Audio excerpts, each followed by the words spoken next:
جی خالد چشتی صاحب کیا کہیں گے آپ؟ پاکستان اور سعودی عرب نے اسٹریٹجک باہمی دفاعی معاہدے پر دستخط کر دیے ہیں.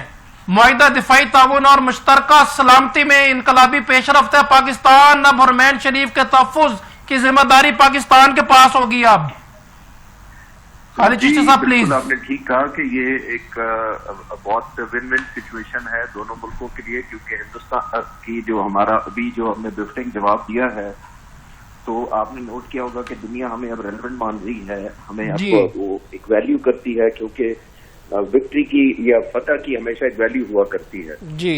اور وہ ہم نے پاکستان کے لوگوں نے، مسلح افواج نے اور خاص طور پر پاک فضائیہ کی پرفارمنس کی ہم نے ارن کی ہے وہ.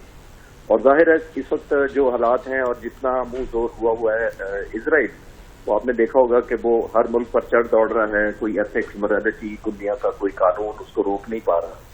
تو ظاہر ہے یہ آئیڈیل ٹائم تھا کہ مسلمان اوور آل بھی متحد ہوں، اور خاص طور پہ سعودی عرب جس کا ہم نے ہسٹوریکل ہماری کلوزنس کی ایک ریکارڈ ہے ہمارا. اور آپ کے ویورز کو یاد کراتا چلوں کہ 1979 نومبر میں 20 نومبر کو یہ ایک حملہ حرمین شریف پر کیا گیا تھا، تو ٹیررسٹ نے قبضہ کر لیا تھا اور ہاسٹیج بنا دیا تھا.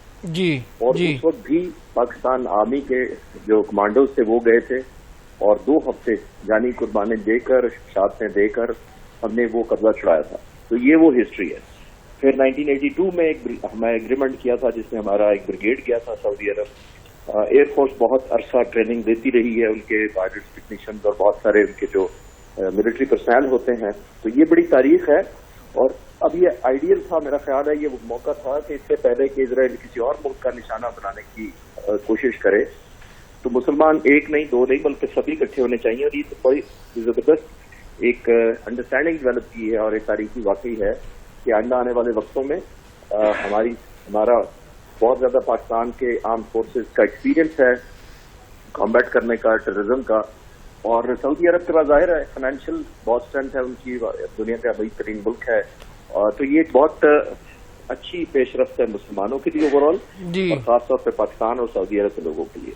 بالکل جی. خالد چشتی صاحب آپ کیسے دیکھتے ہیں اب ایران کو اور دیگر ممالک کو اب عرب کانفرنس کا انعقاد کیا گیا، ساری جتنے بھی مسلم کنٹریز ہیں، وہ جتنے بھی موسٹ پاورفل مسلم کنٹریز ہیں، وہ ایک سیم پیج ہو گئے ہیں.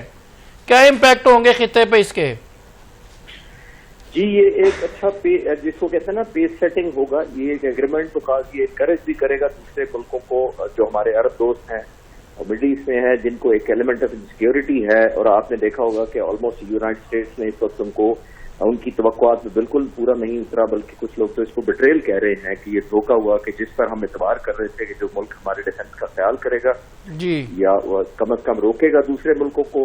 تو امریکہ نے ایک طرف ان کو انگیج کیا ہوا تھا اور دوسری طرف اسرائیل کو انکریج کر رہا تھا کہ بھائی اگر آپ اٹیک کرتے ہیں تو اٹس اوکے. اور آپ نے دیکھا دونوں طرف سے ہی کھیلا گیا اس وقت. تو اب ہمارے جو اسلامی بھائی ہیں ان کو بھی ریئلائزیشن ہوئی ہے کہ وہ توقعات پہ پورے نہیں اترے ہندوستان، یہ جو امریکہ کے جو صدر ہے خاص طور پر. اور اب یہ کنٹینیو نہیں رہنا چاہیے، اسرائیل کو کہیں ہم نے روکنا ہے انشاءاللہ تعالی. بالکل صحیح. جی خالد چشتی صاحب کیا کہیں گے؟ اب جو ہے ریسنٹلی اسرائیل نے دوبارہ سے اٹیک کیا ہے اور غزہ پہ آج بھی بہت سی وہاں پہ جو ہے شہادتیں ہوئی ہیں، بچوں کو، عورتوں کو وہاں پہ شہید کیا گیا ہے. تو ابھی تک اسرائیل پہ جو اس طرح سے پریشر آنا چاہیے تھا، جس طرح سے ایران نے جواب دیا ایک بھرپور طریقے سے، تو اس طرح سے کیا کہنا چاہیں گے؟ جواب دینا چاہیے تاکہ اسرائیل کا کوئی جو ہے وہ ٹیمپرامنٹ چینج ہو.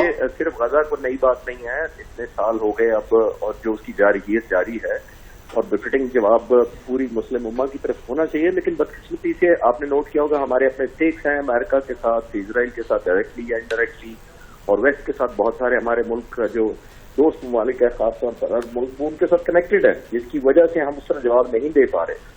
اور یہ ایک بہت بڑی اگزامپل سیٹ کی ہے پاکستان اور سعودی عرب نے. اللہ کرے گا کہ باقی ملکوں کے لیے بھی ایک مثال بنے، اور یہ جو الائنس ہے یا ایگریمنٹ ہے اس کو ایکسپینڈ ہونا چاہیے باقی ملکوں میں بھی.